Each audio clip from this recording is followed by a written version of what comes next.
Nigama kalpataror galitam phalam sukhamukad amritam drava samyuktam bibada bhagavatam rasamalaya muraho rasika bhuvi bhavukaha Narayanam namaskritya naram chaiva narottamam devim saraswatim vyasam tato jayamudhirayet Vasudheve bhavati bhakti yoga prayojitah janayati asu vairagyam jnanam cha yat ahaitukam शृण्वतां सौकथः Krishna पुण्यश्रवण कीर्तनः हृदयन्तस्थो हि अभद्राणि विदुनोति सुहृत्सथाम् नष्टप्रायेषु अभद्रेषु नित्यं भागवतः सेवया भगवति उत्तमशोके भक्ति भवति नैष्टकी वासुदेव परा देव वेदा वासुदेव परामकः वासुदेव परा योगा वासुदेव परा क्रियः वासुदेव परज्ञानं वासुदेव परं तपः वासुदेव परो धर्म वासुदेव परा गतिः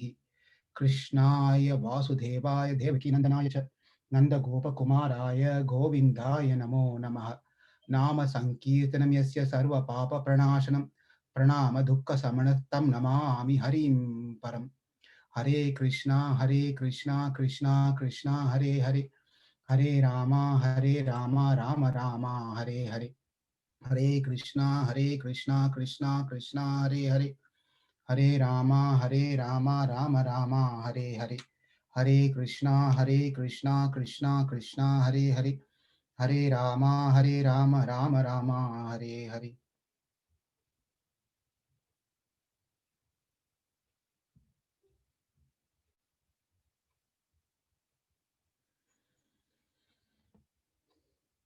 ईशावास्यम् इदं सर्वं यत्किञ्च जगत्या जगत् तेन त्यक्त्वा भुञ्जीथा मा कृत् कस्य स्वित् धनम्. This particular sloka is one of the Upanishad called Isha Upanishad. The sloka says that everything that we can perceive, everything that we cannot perceive, anything that is seeable, unseeable, anything that is moving, unmoving, conscious, unconscious, whatever we can think of, everything is under the complete control of the Supreme Lord, Sri Krishna. Ishavasham idam sarvam, not one something, everything. Unlike us, we only have control of certain things. That too, we think we have control of certain things, but really we don't have control of anything for that matter. But Krishna is not like that. He has a complete controller. Sometimes it happens we might be the proprietor of certain things, but even being a proprietor, if we want to use those things under our proprietorship, we may have to take some permissions from someone. It belongs to, it could be belong, everything may belong to or belongs to us, for myself, but there could be certain restriction where I may not be able to freely utilize that which is under my possession, like however I wanted to. That means I'm not fully controller. There is someone else is also controlling me to how I want to use certain things. It usually happens in the family situation, especially when the wife wants to do something or a husband wants to do something, which they can freely do whatever they want to do. But there are always some sort of a condition where you cannot do things as you wanted to because the other party may want doesn't want you to do the way that you wanted to do. That's how everything revolves in the world. Even a person who thinks he is a controller or a owner of, now that the election is things are moving on, not that because a person has been elected, that person can do everything that he wanted to do. Even if he can do, it's only in certain time limit and certain circumstances and certain to a certain place, time, place, and circumstances put a restriction on this person, how much he can do. 4 years, 4.5 years, whatever, that's all he can do, even if he can do. But this person cannot put a rule on some other country. He can only do certain things with a lot of opposition, that too, not freely, right? People are not going to accept anything so easily. That's a situation for us in this world.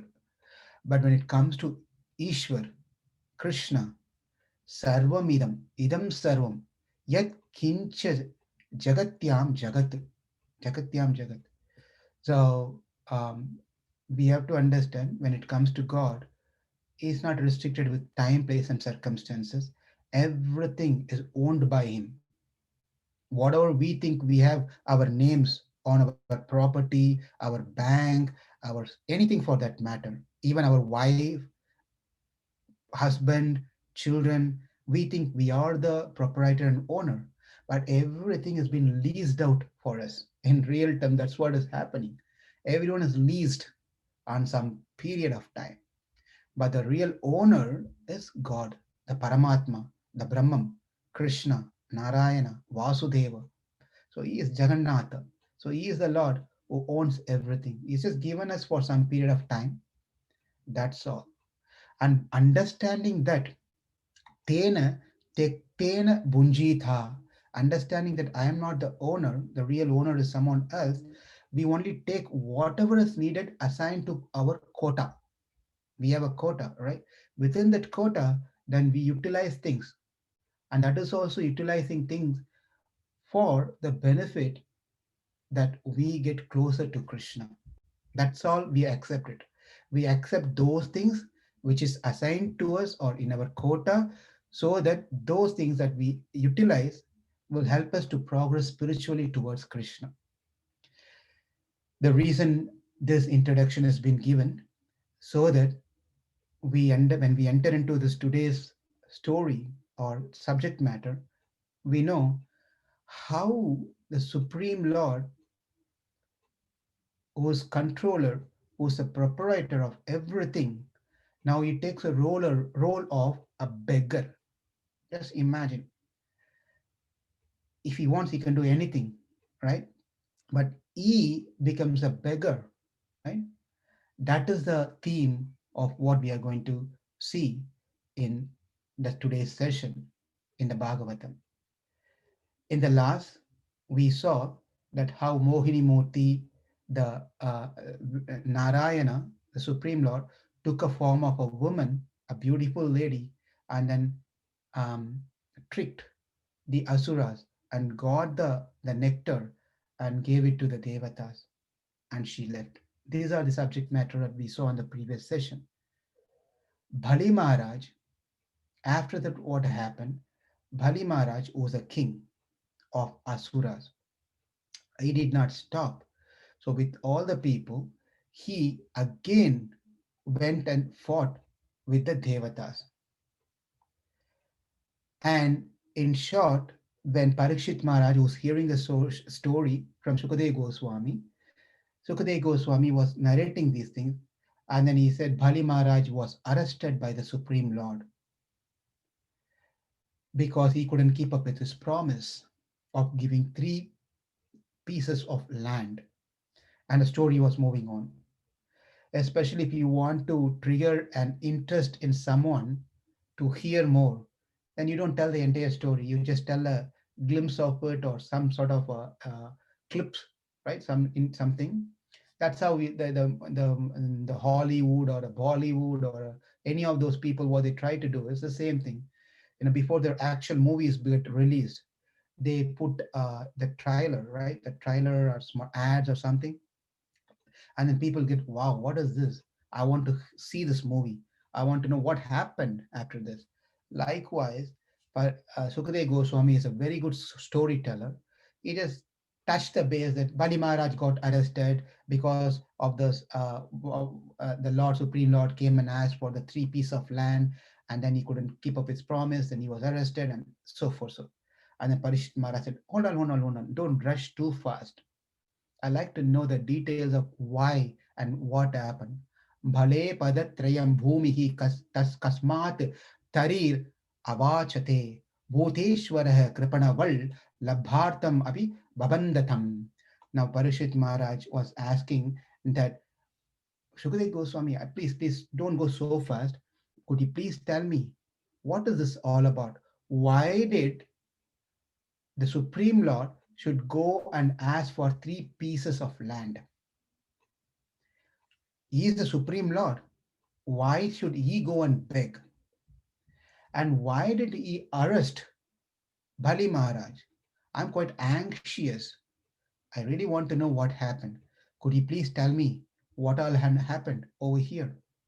And Shukadev Goswami became very happy, especially when someone is telling story, you ask more questions and things like that. The speaker becomes very very enthusiastic, double, triple, four times when people actively involved in the discussion, right?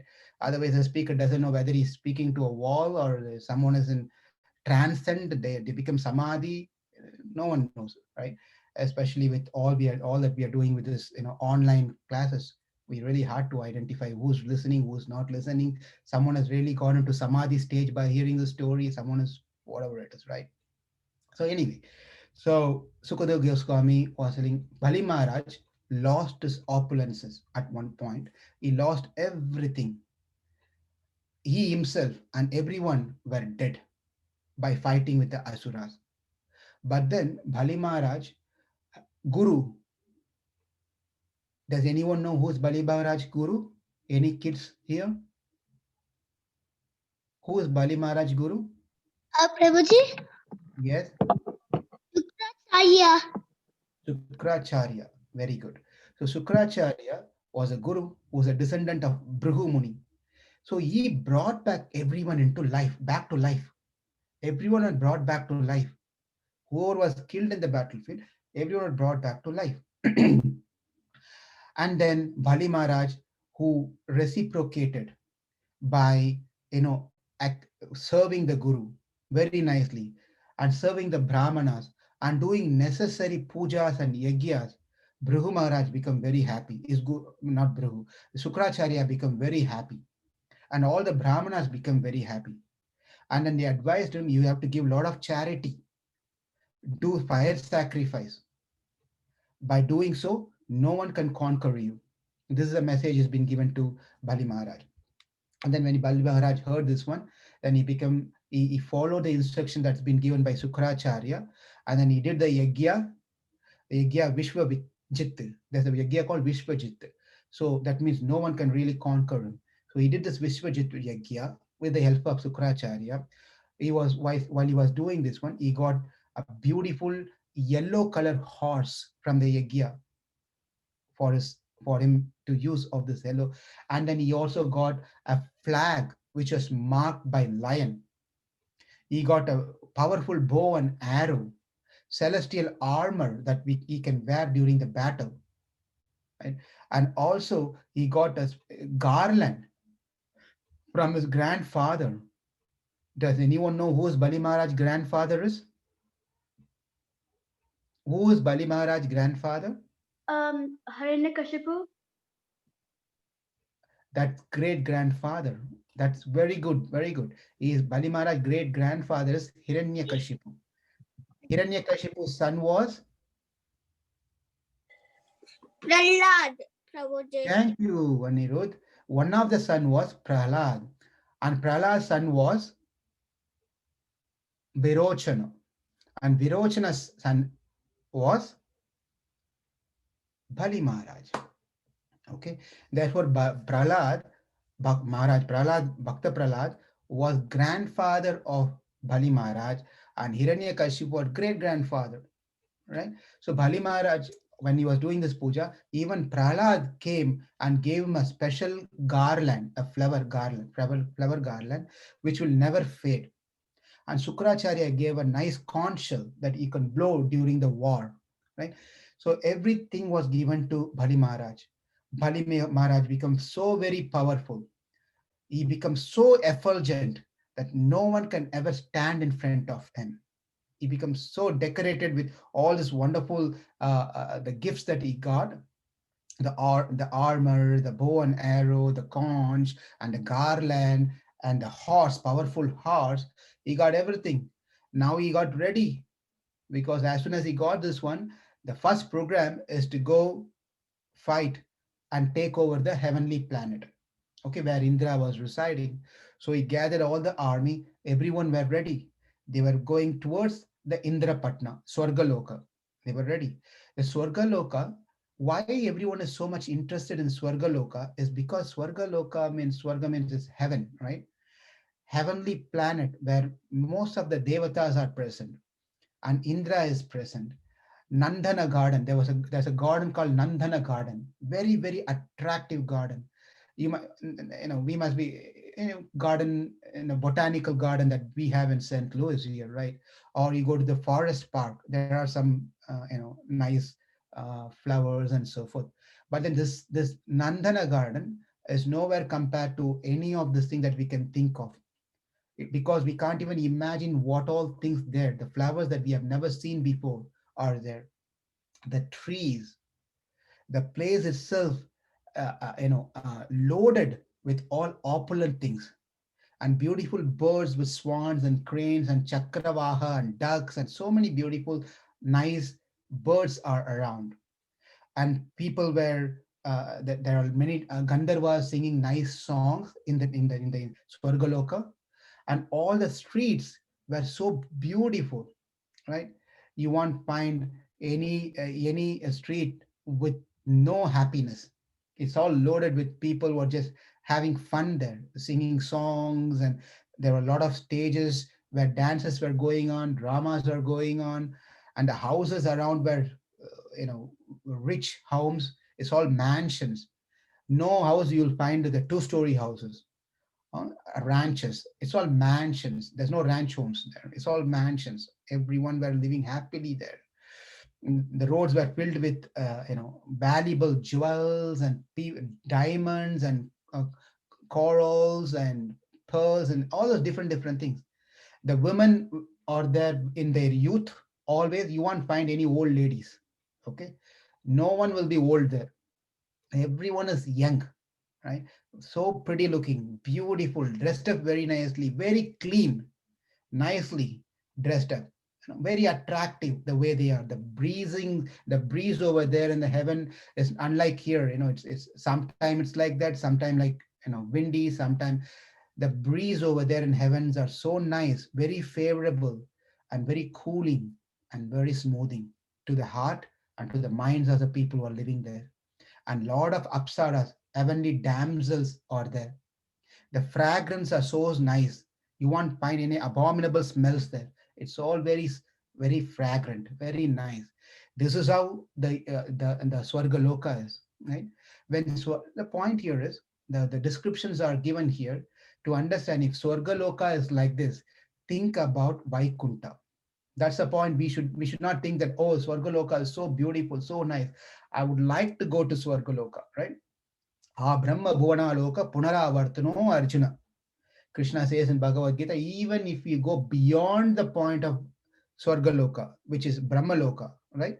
Brahmaloka is the topmost. Even if you go to Brahmaloka, you got to come back again. We have to come back again. Why? We always go with the return ticket. Whenever we go to Swargaloka, we have a return ticket with us. It's not one-way ticket. We have a return ticket. Swargaloka, Tapaloka, Janaloka, Makaraloka, Satyaloka, which is Brahmaloka. You go there also, you have to come back. That's the situation we are all in. The only one pass that we get, one-way ticket, is to Vaikunta. We go to Vaikunta, we never return back. Right? That's one-way ticket. So we should be happy about it, right? So the point here is, if Swargaloka is the heaven is so attractive, so nice, think about Vaikunta, how it will be, right? That's how we should understand this whole thing, rather than thinking that, wow, this is so nice. I wish I can go to heaven after I'm done with this material world. I can be happy there forever. No, it's not forever. We cannot be happy there forever. We have to come back again once the credit card is, once we finish our credit of enjoyment, we have to come back again here. The people over there are sinless people. They are not envious. They do not behave violently among the citizens. They do not behave violently between each other. They are not cunning. They are not proud, false proud. They are not greedy. This is how people are in heaven, right? Therefore, if we want to go to heaven, we need to make sure that we are not papis, we are not sinners. Because if you are sinner, we are not allowed to go into heaven. There's another separate place where we will be allowed very easily without any problem. That is called hell, right? But if you have done, therefore we should be sin free. We shouldn't have done sins. If you're not done sin, what we should have done to enter into the heavenly planet is called punya karma, right? We do a lot of punya karma, then we'll be allowed to enter into the heavenly planet. We should not be envious. We should not be violent with any other living entities, right? Any living entities for that matter. We should not be violent. If you have done any violent act to any living entities, then we will not be allowed into the heaven, we'll be thrown into the hellish planet. So these are the things that we should know. If at all in our audience here, if someone is very interested to want to make a visit to heaven, then please make sure that sinless, not envious, not violent to any living entities, not being cunning, not having false proud, and not being lusty and greedy. Any of these things we have, even one of these things have a little bit, then we will be disqualified to enter into heaven, right? So that's an important point. So not that everyone can easily go into heaven, as we all think that heaven is something that I do some donation, I help some people, and immediately I can go into heaven. No, there are a lot more criterias are involved to enter into heavenly planet. But there is very less criteria is needed to enter into hell. Because why? In a given second, we are so much capable of committing a sin which can go on for 1,000 lifetime. So we are very much skilled to to accumulate papa. In 1 minute, we can do a sin, we can do commit sin in 1 minute that can last for hundreds or thousands of lifetimes. Just imagine how much of accumulation is going on, whether it's knowingly or unknowingly. We have been accumulating so much of papa karma. Coming back to our story, now Bali Maharaj came near the entrance of Swargaloka, near the Indrapatna, Amaravati, and then he blew his conch shell, like how Krishna, Arjuna blew their conch shell in Bhagavad Gita. We read this. Likewise, Bali Maharaj took his conch shell that's been given by, who gave the conch shell to Bali Maharaj? Any kids who remember? Just now we saw who gave the conch Shankar to Bali Maharaj. Just now we saw 15 minutes back. Prabhuji, this is Sharvari. Sharvari, please tell me. Um, Bali Maharaj's Guru Sukracharya. Very good, Sharvari. Thank you. You're all attending you're all hearing very attentively. That's good. Now he took the conch and blew the conch shell, right? And then everyone in the heavenly planet become frightened, really scared, because they fought with Bali Maharaj before.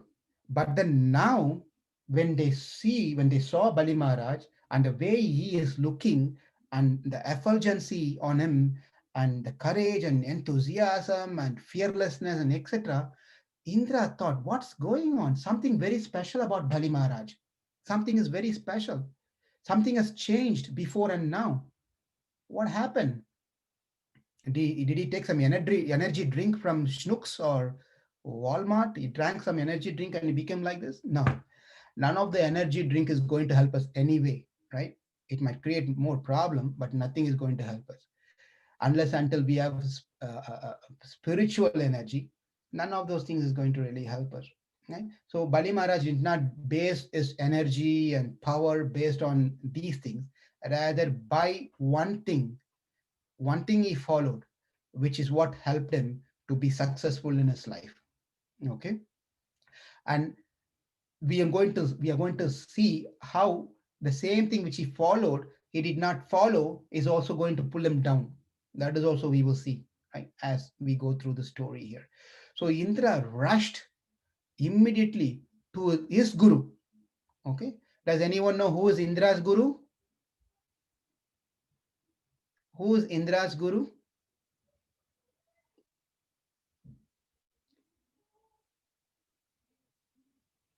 Not Brahma. Brihaspati. It's not Lord Brahma. Very good. Someone, Hema. Is it Hari Puja Mataji? It's Oh, that was from. Lord Brihaspati. Okay. It's Sorry? Lord Brihaspati. Sorry, say that again. It's Lord Brihaspati. I mean, it's Yes, yes, that's Brihaspati. what they said. Yeah, Hema has mentioned here. Yeah, very good. Thank you. Brihaspati. They went to Brihaspati, their guru, and they said, "My dear guru, Bali is here. But, is full of enthusiasm, astonishing power. Looks like we cannot defeat him. Something is I cannot understand. Just by looking his army arrangement and looking at him, I feel like, oh, I'm already lost. I don't know what's going on here, where he got this power from."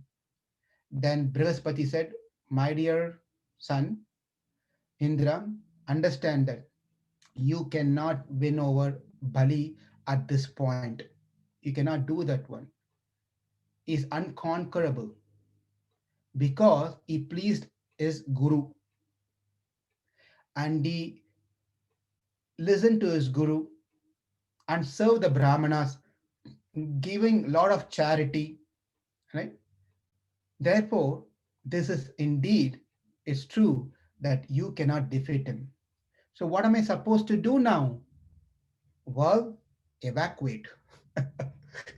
Leave the place. That's all. The best thing, if you are interested to live long life, better you escape from here. If you're going to stay here, he might even kill you and all your people here, and then he's going to take over the kingdom anyway. So best thing is to run away, go away from here. Right time will come, then things will change. So the another message, the message for us is, as they say, that choose your right battle, right? Sometimes what we do is, we fight for everything and anything, even situations like where we know we cannot win, we take the battle and then really and badly get hurt, physically or mentally. Well, not physically, we're not going to get into the battle physically. What I mean is, fight is also not little fight, but there are situations in life where, we have to deal things, people. When we deal with people, we have to make sure, am I equipped? Will I be successful, or is this a right match? Is this a right battle? If the other party is really powerful, he has all the resources, he has all the reasoning, he has everything, then we going and fighting at this point of time with that person is simply going to humiliate us, right? Simply. Therefore, it is said that choose your battle, choose the right battle. So whimsically, we just don't jump into, because thinking ourselves to be great and we can do anything and everything is not a right way of going into situation, into this world, right? So therefore, what do we understand from this one, children? The message. What did I say? What did you understand in your language, in the way? That Prabhuji, this is Aniruddha. Yes, Anirudh. That we are not God, we can do everything. We have to surrender to Krishna and He will help us. Yeah, Anirudh. Therefore, we are not God. We cannot try think that we can win and we can do everything. But if we pray to Krishna, Krishna will help us. Anyone else? What did you learn from Brihaspati's message to Indra?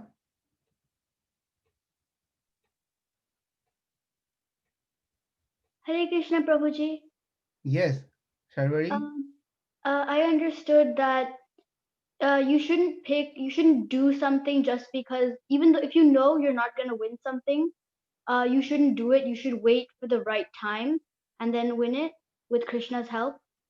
Exactly, exactly. You really gave a nice response, answer. Anirudh, you too. So thank you. So we should not simply get into for the sake of fighting, for the sake of competition things. We have to wait for the right time and do rightly things. Okay.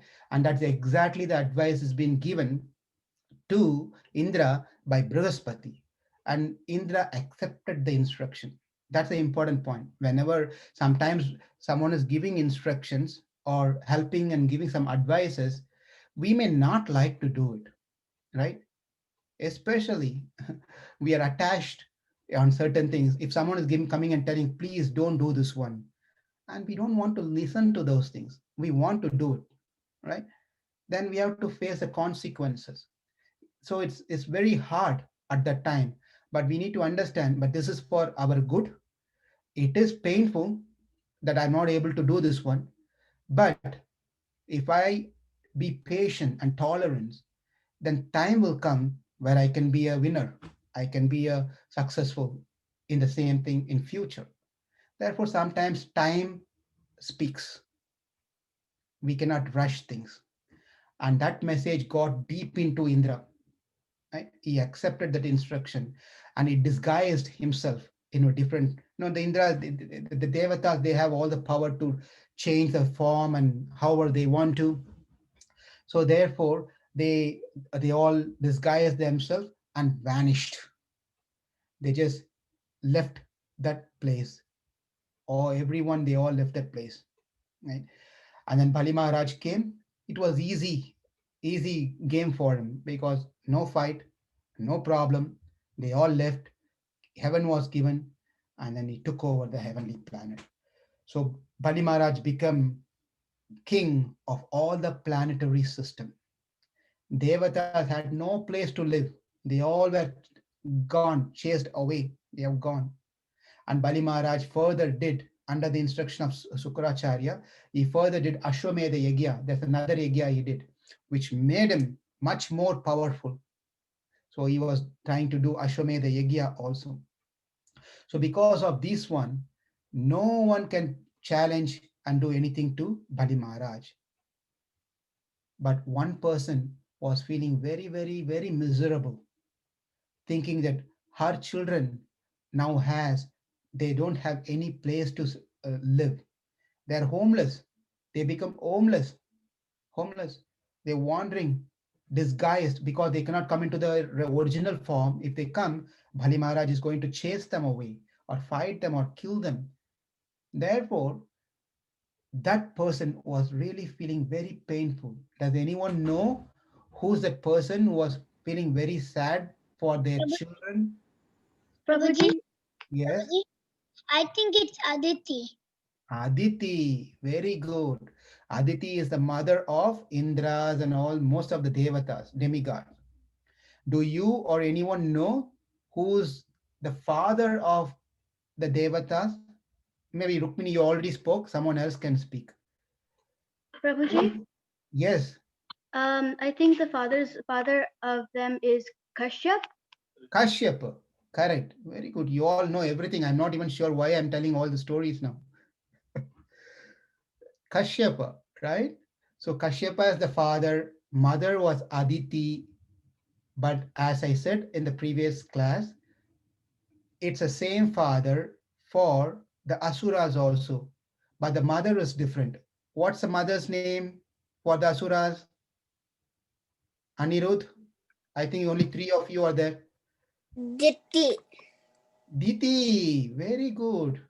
Very good. Thank you. So Kashyapa, after performing his tapas meditation for long period, he came back home. Okay, he returned to his home, to his ashram, and then he saw his wife Aditi, who was not very happy. She was quite sad, and it was a different atmosphere. Kashyapa was never seen Aditi like this. Aditi is very enthusiastic, very happy person, very nice. So he was wondering what's going on. So he spoke to his wife. Please listen carefully, everyone. Seeing this environment and seeing his wife, Kashyapa could understand something is not going good, something is not well. Therefore, Aditi is also like this. So he asked, my dear gentle lady, my dear wife, did something inauspicious took place? Did something inauspicious thing happened? Did someone die? That situation is like this in the ashram. Did someone die? No response. Did someone or yourself fail to follow the dharma principles, whatever you need to do? No response. My dear wife, did you fail to properly receive an uninvited guest? I'll repeat this one. Very important. Aditi. Huh? Aditi, did you fail to respect or welcome an uninvited guest? Right? Someone came without even calling you, messaging you, texting you, just they just popped up in front of the door. Right? So what we say, this guy didn't even tell. I didn't put my mask. She should have told me before coming. I didn't have my gloves. I didn't have all those things. And why did he even come here, etc. Right? So now the situation is not favorable. But I'm just saying. But people, we might start thinking and then get angry. So did you ever fail to properly receive an uninvited guest? Is that the cause of this situation here? Did you fail to do whatever you need to do as a wife, performing household things? Then he got into the question of, is your sons are doing fair? Are they doing well? Are they being good? At that point of time, Aditi started speaking to her husband. She said, my dear husband, well respected Brahmana, a great soul, the cows have been taken care, because this is one of the questions he asked. The cows have been taken care very nicely. The religion is going on. The welfare of people is also taken care. I never mistreated any Aditi, any guest who came. Dharma has been followed, and everything, whatever the charity needs to be given, has been given to everyone. The pujas are continued while you are away. I was taking care of everything. Not that because you are away, I went and slept for 40, 20 hours. Right? If the husband is not at home, children are not at home, just sleep, sleep, sleep, sleep, sleep. That's not what I was doing. I was still actively doing my job as a wife, whatever I need to supposed to do. Even though I'm bothered, but nothing has stopped from me by doing my responsibilities. So this is a very important message that we should learn, right? When some small thing happens in the family, kitchen is closed, laundry department is closed, shopping is closed, and everything is under, completely shut down, and a person become quarantined. This word has become so famous now, right? Quarantine.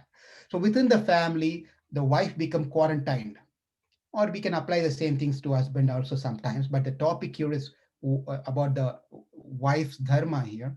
Therefore I'm talking about a woman, but same thing applies to the husbands also.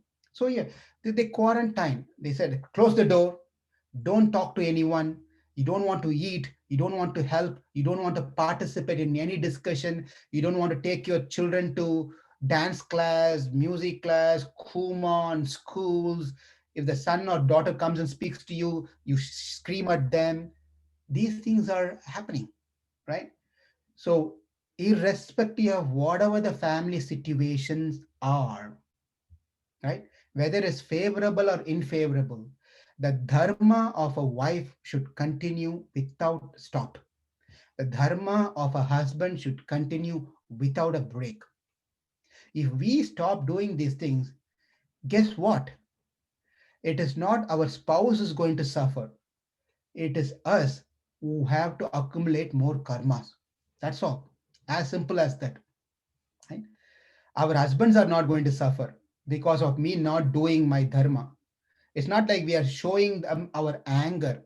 Look, if I stop doing strike, look what's going to happen to the family. If we start doing, nothing is going to happen to them.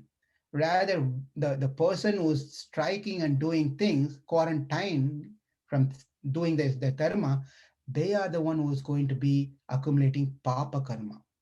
Papa karma. Therefore, one should be very careful, irrespective of the what of the family situation, to continue doing their responsibilities and duties without stop, without fail. That is what is going to be impressive in the eyes of God. And that's when we can also continue in the right path, irrespective of the situations. Now, after answering these things, the cows has been taken care, the guests are being treated well, everything is going nicely. My dear husband, or my lord, I am your maid servant. I'm your servant. I've been serving you without thinking of anything else. But my situation is so sad. As a mother, I cannot bear what my children are going through in their life. She's being, as a mother, any mother will have this feeling. Every single mother want their children to be happy in their life, right? Progress very nicely in their life. This is a motherly nature, right? Mother has more preeti. Mothers focus on the love towards the children. Fathers focus mostly on the characters and quality of the children. That doesn't mean that mother does not care about the character. Primarily, fathers works towards the characters and well-being and how the person is going to be, etc. That's a duty, and that's what the father looks upon their children. Are they behaving well? Are they cultivating good characters, habits, how they behave with others? Are they doing their responsibilities and duties? Those things. Whereas mother does not say, if the daughter or son comes in as, Ma, I need another puri, paratha. And mother is not going to tell, Are, Petu, what happened to you? Just now you ate four. You need another one? You will become fat. You'll put on weight. And then if you keep eating like that, you'll cholesterol, you'll get into the sugar problem, diabetics will come. She is not going to talk any of these things. When the children wants, she just load the children with love and affection. That is mother. So mother's nature is slightly different than the father. Father is slightly different than mother. But both of them are working towards the welfare of their children. That's the point here. Right? At times, a father and mother, they want the way that they're trying to do may be contradicting, but they know each of them are doing best for their children. Now, with that said, Aditi was thinking, was talking to her husband, my children, they don't have a place. They don't have a place to live. They've been thrown away, chased away completely. The heaven has been taken over by asuras. What to do now? So could you please help get our children their place back? They were where they can have a happy life. When Kashyapa Muni heard this one, he was telling, indeed, you are also like any other mothers. There's no difference. This is what he says. Meaning, being my wife, I would expect you to be something different in the way that your consciousness is. But you also exhibit the same attachment towards the body, towards the material things, getting attached to the husbands, attached to children. So see how powerful Maya, illusory energy is. God's potency, Maya. Daivihi Isha Guna Maya. It said in Bhagavad Gita. This Maya is an energy of Krishna. Therefore, obviously, it's very powerful. It is affecting you also. But understand, there's no real attachment to anyone. Everything is only for time period, for certain period. And then there's another beautiful some similar thing in Brihadaranyaka Upanishad. Brihadaranyaka Upanishad, there's a conversation between husband and wife. And in that, Yagyavalkya speaks to Gargi, his wife. And he says this one, that Nava are pati kamaya pati priyo bhavati atmanastu kamaya pati priyo bhavati. Nava are jayati kamaya jaya priya bhavati atmanastu kamaya jaya priya bhavati. Nava are putranam kamaya putra priya bhavati atmanastu kamaya putra priya bhavati. He goes, He goes on and on. He just says, my dear wife, understand, the husband is not for his wife. Husband is not for his wife. And the wife is not for her husband. Putra, the children are not for their parents. Like that, he goes on and on and on and on and on and on and on. List. What do you mean? Husband is not for wife, wife is not for husband, children is not for parents, parents are not for children, the king is not for the citizens, citizens are not for king. Then what are we doing here? The who's who for then? What is this relationship is all about then? Therefore, it ends up Atmanastu Kamaya Bhutanam, everyone. Atmanastu Kamaya Sarvam Priyam Bhavati. Atma Vare Dristavya Shrotavya Mantavya Nitityastavya Maitreyi. He says that, therefore, understand, every relationship exists only because we are all connected to Krishna, God, Brahman. If that relationship is not there, then we don't exist.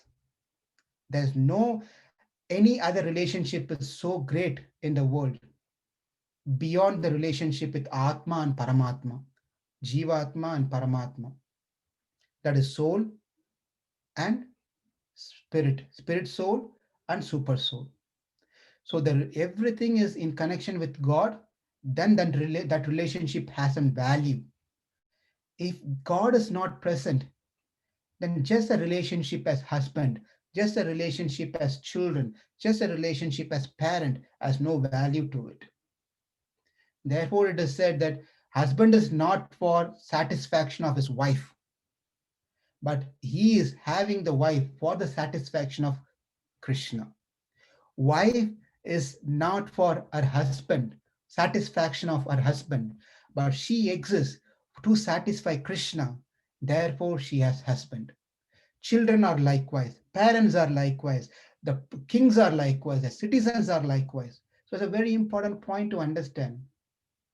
Kashyapa Muni did not get into too much of details of these things, but he was just quoting, saying that you are also the same.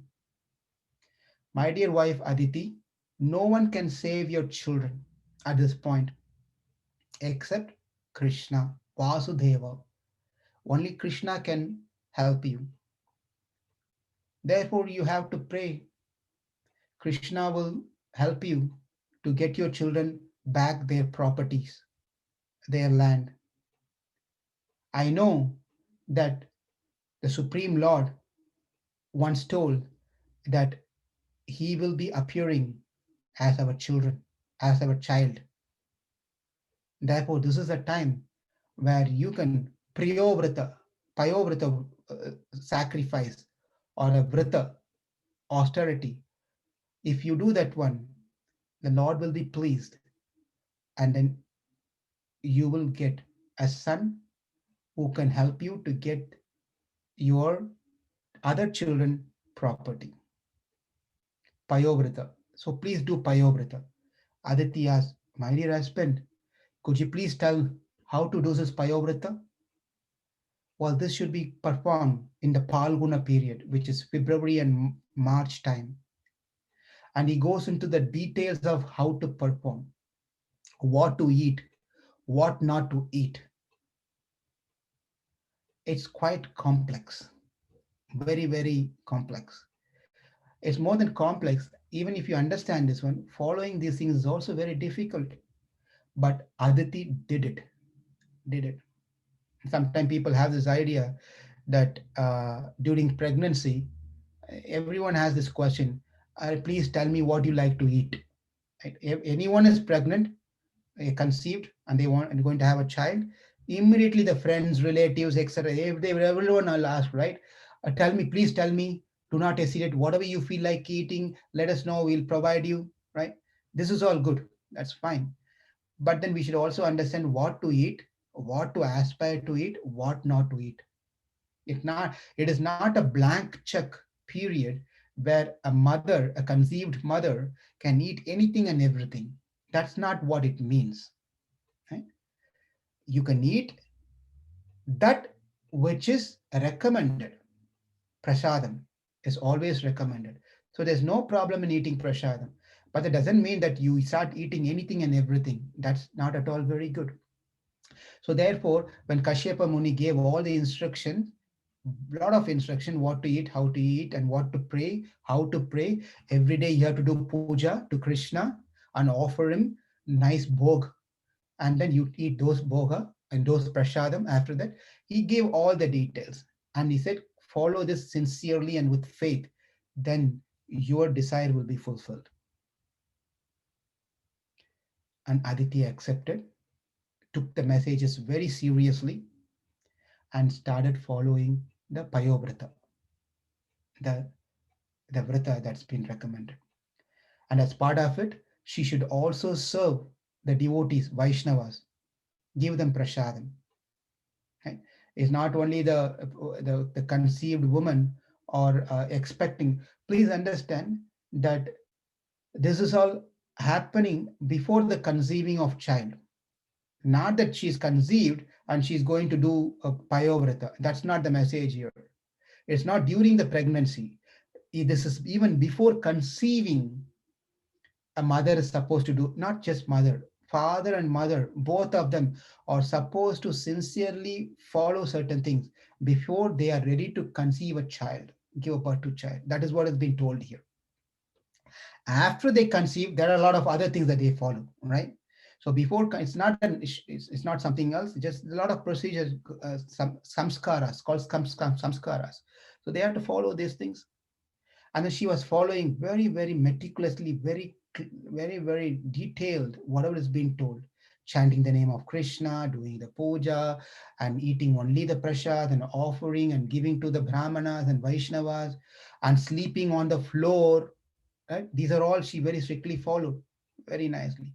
And the Supreme Lord appeared in front of, right front of her at the end of the vrata, and he himself agreed and told that I am very pleased by your vrata, very nicely with devotion you have done. Because it's important that whatever we do, we can do it. Fasting is not a big deal. Anyone can fast. Giving charity is not a big deal. Anyone can give donation. Of course, no one gives a donation so easily. No one fast also, right? But if going to the extreme point of, anyone can do these things, giving charity, helping others, doing puja, chanting Hare Krishna, all those things can be done. But what is very important is, are we doing all this with dash? What is that? What is the important thing that Krishna is looking for when we are doing any of these activities? Bhakti and devotion. Prabhuji, Yes, I think it's bhakti, bhakti. I think many of you have told the answer. Thank you. Prabhuji, Yeah. this is Aniruddha. Yes, Anirudh. Love and devotion. Love and devotion. My God. Love and devotion. Very true. Very, very true. Bhakti, devotion, love. You can chant, you can give donation, you can do fasting, everything, reading, listening, everything you can do. But there is no love and devotion. There is no sneha, there is no preeti. And this is what the topic that we have started covering. In fact, it's very appropriate what you're discussing here. Chapter 9 is all about this sneha. Sneham means that love. If that is not there, then it's just mechanical, very mechanical. Therefore, when Supreme Lord appeared in front of Aditi, he said, I am very touched, very moved that you did everything with great devotion, with preeti, with love. You followed these things. I am pleased. Therefore, I also know what is running in your head, in your mind. What's running in your mind? Your children are suffering and you want to help them. Therefore, I will myself personally appear as your son and help you out in getting the kingdom back to everyone, to your children. And Aditi became very happy. Right immediately, the Lord, Aditi felt some change in her body. She could feel the presence of the Supreme Lord in her body. Knowing this, Brahma and all the Devatas, they started glorifying Aditi. They understood what's going to happen very soon. And soon, it's not like a big program like how a normal mother would go through. The Lord immediately appeared externally with 400 form, and then he changed himself into a dwarf. Dwarf meaning a very small, short boy, Brahmana boy, very small boy. His name was, who knows his name? What avatar is this?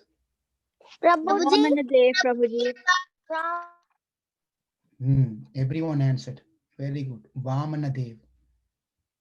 So he, Vamana, a short one, small one. So he appeared.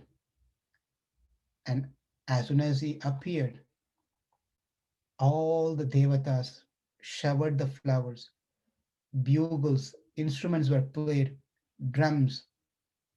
So many people visited the ashram and took darshan of Vamanadev.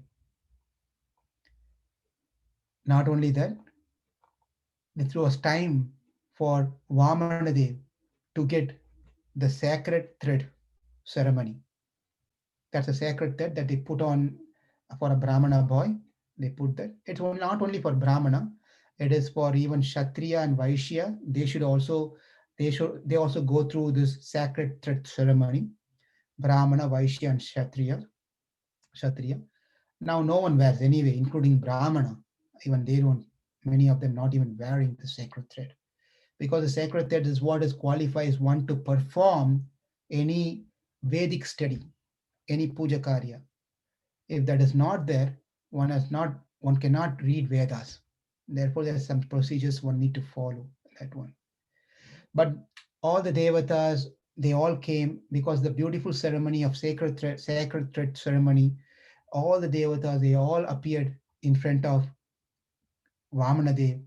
And then Brihaspati himself gave the thread, sacred thread. Kashyapa gave a straw belt that he can wear, Vamana can wear. Mother Earth appeared in front and gave a deer skin. So deer skin is used for doing tapasya. And the moon god came. Came and gave a danda, a rod, a stick, which should be carried by a brahmachari boy. And then Aditi herself gave some garments that he can wear, coupons. Right? So the heavenly kingdom, heavenly king Indra, he gave the umbrella that he can carry. Brahma gave the water pot.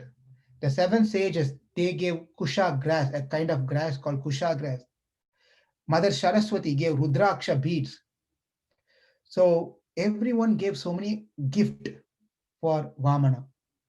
And as a Brahmana, he has to go beg, ask for alms.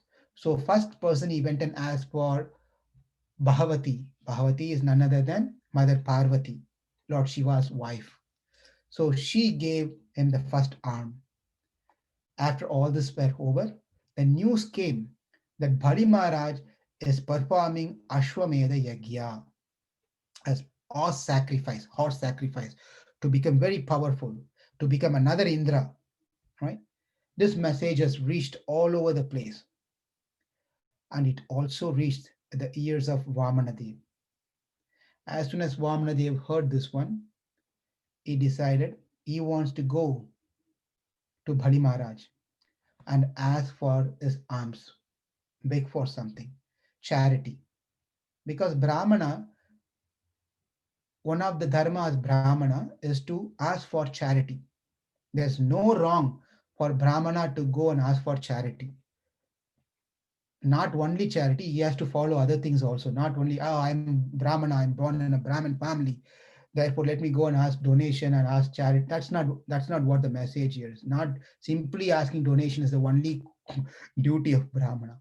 The Brahmana follows everything else, and one of the thing is asking for donation and charity for their family maintenance. That's the only reason he is going and asking for charity, not for anything else, right? So Vamana Dev wanted to now go and ask for some alms from donation to Bali Maharaj. So he went to Bali Maharaj. As soon as the people, the Asuras, including Bali Maharaj, they saw Vamana, they unknowingly they all stood up with great respect. They, if you see someone, automatically you feel like getting up, right? That person does not need to demand respect, right? Oh, I'm coming here. Put me a garland. Give me respect. Fall at my feet. None of those things has to be told. Just the person's appearance itself is good, sufficient enough. Immediately the person pays whatever the respect that needs to be paid to that person. And when the respect is paid to that person doesn't even care about any of this thing, whether you're falling at my feet, whether you're saying Hare Krishna, whether you're putting garland, whether you're bowing down like this, he doesn't care any of those things, which is what made him to be respected in another way, right? The person who's respecting respect will fall one point of time with frustration. A person who does not expect any respect will be happy, but that is a person who everyone wants to respect, right? He doesn't want any respect, but people want to respect him. That's exactly happened over here when the small boy, the supreme lord, who took an avatar of a small boy, Vamana, a little boy, he came there. Everyone got up and they don't know who is this effulgent person in front of, say, if I take, let me see here, I'm just showing here, you all can see my phone. I turned on the flash, right? In America it is flash, in India it is torch. Same sub thing, different names, right? Now here I turned on this flash on my cell phone. Now I'm going to get another light over here. This is another light. I'm moving this light in front of that light, and you can't see anything on this flash, right? This flash goes away, doesn't have any value, anything in front of that other light. Okay? Likewise, these asuras were so very powerful, splendor. When Vamana came, they become like a dark. They become no value, nothing in front of the small boy. They lost everything just by his presence alone. They were becoming like a useless entity. They couldn't understand who is this, but the boy was so looking charming and very attractive, very nice, carrying his umbrella in his hand with his kamandalu in his another hand. He was just coming in front of Bali Maharaj. Bali Maharaj, seeing this boy, becomes so very happy, so very pleased. Bali Maharaj is very famous for giving charity. Therefore, he asked, my dear boy, tell me, you are a Brahmana boy. Looks like you should be given some nice things. Ask me whatever you want. I will give you anything that you want. I will provide you whatever you want. Please ask for what you want. You need a cow. You need gold. You need village.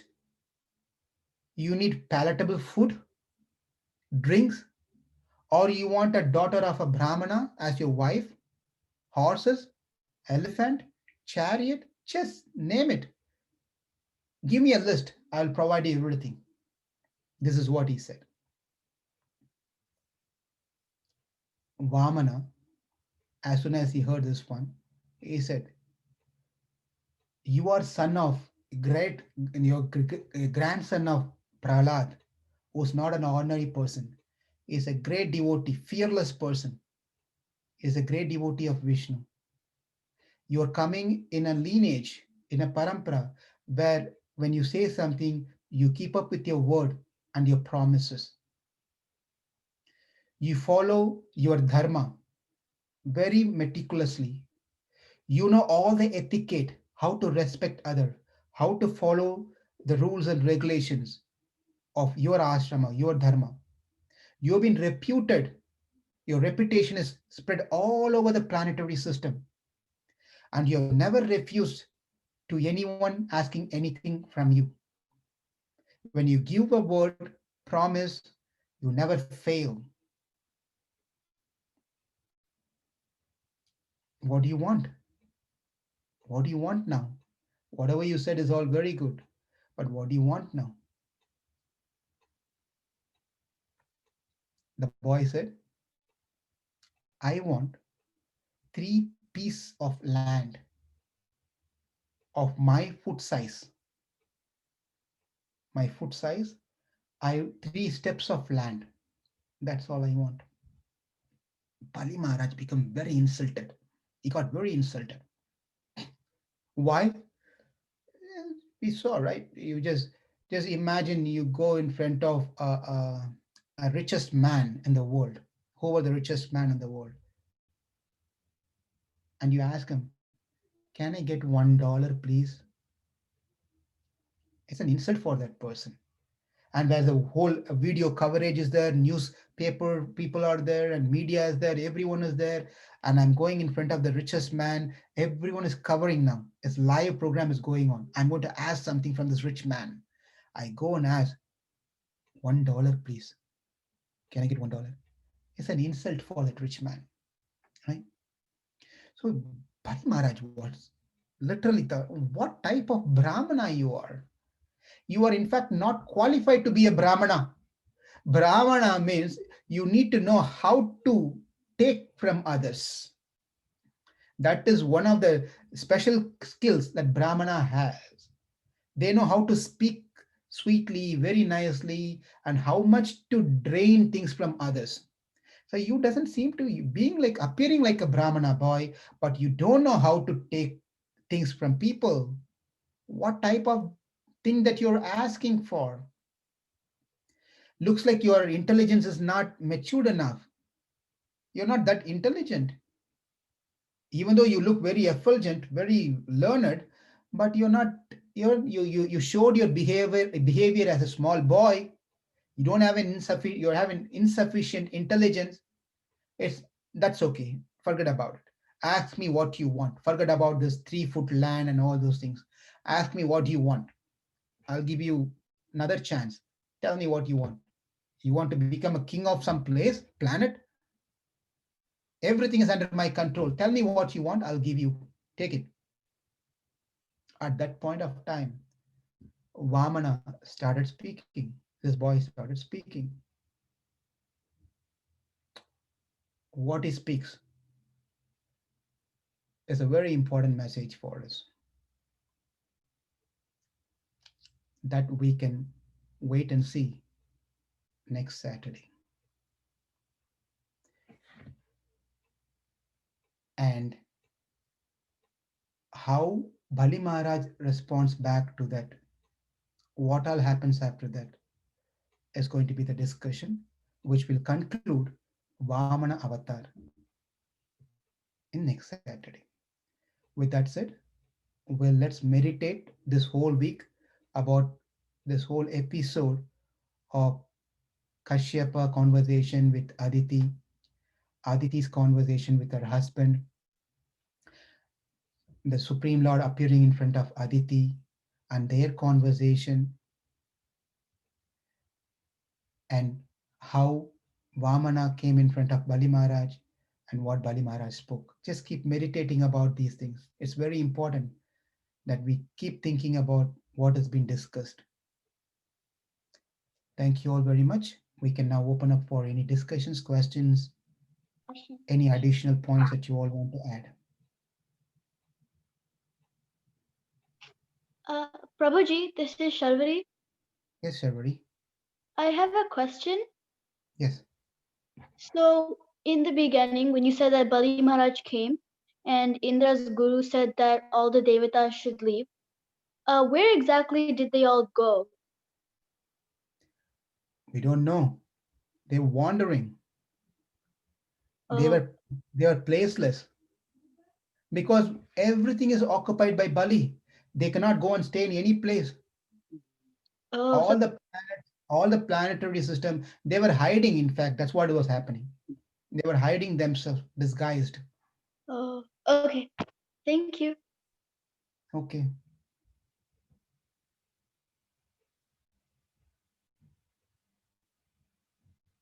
Anyone else?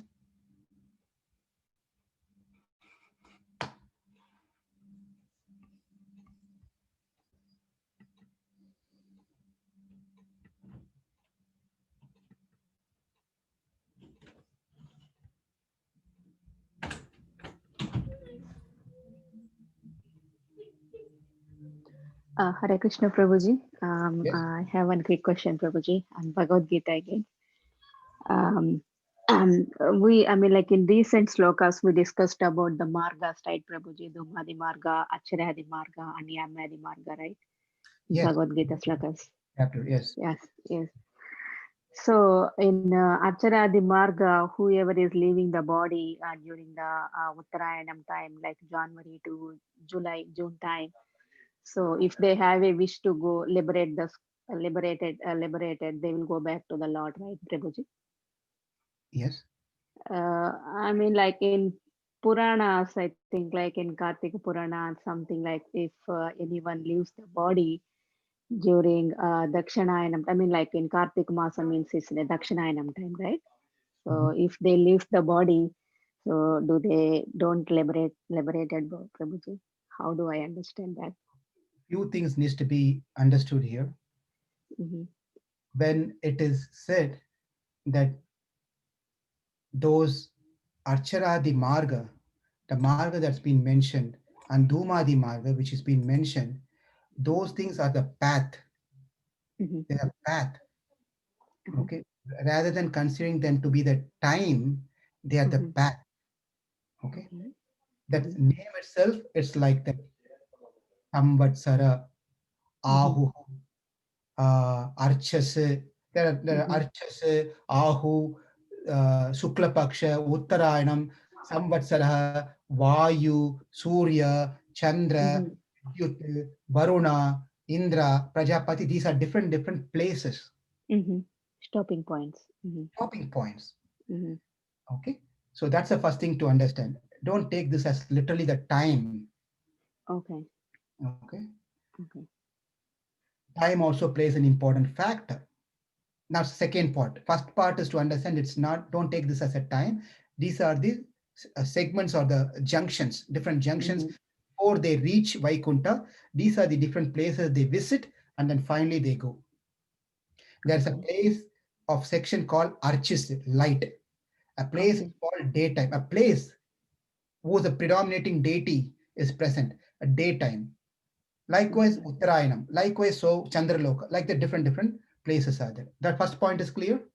Yes, Prabhuji. Okay. So Now, it's not depend on the time like what you were talking about. It's not depend on January to July and July to no, December, not like that. Okay. that's not what has been mentioned in Gita. Okay. Over here. Okay, It's Prabhuji. a traveling path. It's a different path. Okay. Path. Okay. Thank Now, you, Prabhuji. yeah. Now I want to not no don't no thanks yet. I'm finished yet. Okay. So the second part is yes, there are certain auspicious time that if Mhm, one leaves, they attain certain places. That we learn from Srimad Bhagavatam, we can learn from Mahabharat, especially when Bhishma, mhm, he was leaving mhm, his body, he was waiting for the right muhurta, right time where he can mhm. depart the body. Okay. That is also true. That is also true. Now, Okay. what about now you're coming to the question of what about those who are leaving the body not during that time? right? Not during the Mhm. auspicious. Mhm. So obviously, even for one to live on the auspicious time, it is not because of their skill set. Mhm. Uh, Krishna should bless them to remember at that point of time Mhm. and help them to leave the body. If God is not playing a role there, no Mhm. one can do even at that particular time, right? Okay. Yes. Mhm. So it plays a role at the same time. It doesn't mean that whoever dies in different times or not will not go attain moksha. That's not what it Mhm. means. Okay. Okay.